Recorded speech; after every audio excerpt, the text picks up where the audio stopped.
2026 சட்டசபை தேர்தலில் வாக்குகளை பிரிக்க முடியுமே தவிர அதிகார மையத்தை நெருங்க முடியாது என்பது தவேக தலைவர் விஜய்க்கு நன்றாகவே தெரியும் என அரசியல் விமர்சகர் ராஜகம்பீரன் நமது உன் இந்தியாவுக்கு அளித்துள்ள பிரத்யேக பேட்டியில் தெரிவித்துள்ளார்.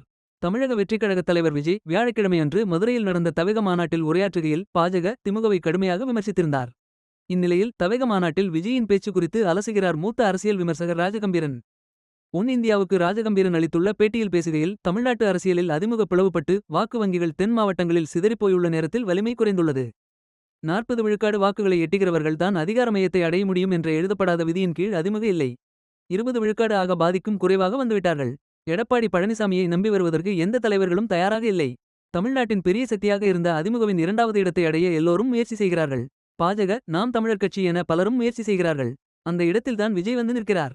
திமுகவுக்கு எதிர்க்கட்சியாக வந்து நிற்கிறோம் என்ற கருத்தை நிறுவுகிறார் விஜய். அவருக்கு பின்னால் ஒரு இளைஞர் படை திரள்கிறது. கட்டுக்கடங்காத கட்டுக்கோப்பு இல்லாத கூட்டம் அவருக்கு பின்னால் இருக்கிறது. தரையிலிருந்து பேசும்போதே திரையிலிருந்து பேசுவது போல தவேக தலைவரை நினைக்கிறார். சினிமாவில் ஒரிஜினல் சண்டை மாஸ்டர்கள் தன் விழுவார்கள்.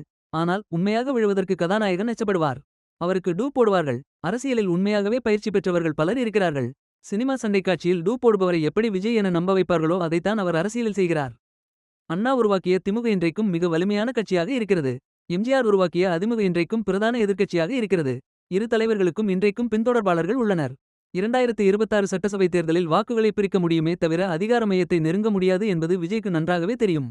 மாநாட்டில் நம்மை விரும்புபவர்களை திரட்டுவதும் தேர்தல் அரசியலில் களத்தில் இறங்கி ஆதரவு பெறுவதும் வேறுபட்டது. விஜயின் மிகப்பெரிய பலவீனம் கட்சியில் 2ஆம் கட்ட தலைவர்கள், மாவட்ட செயலாளர்கள், ஒன்றிய செயலாளர்கள், கிளை செயலாளர்கள் தான் முக்கியமானவர்கள். 234 தொகுதிகளிலும் நானே வேட்பாளர் என விஜய் சொல்கிறார் என்றால் அங்கேயே அவர் வீழ்ந்துவிட்டார் என தெரிவித்துள்ளார் ராஜகம்பீரன். மேலும் இது போன்ற தகவல்களுக்கு நமது சேனலை சப்ஸ்கிரைப் செய்யவும்.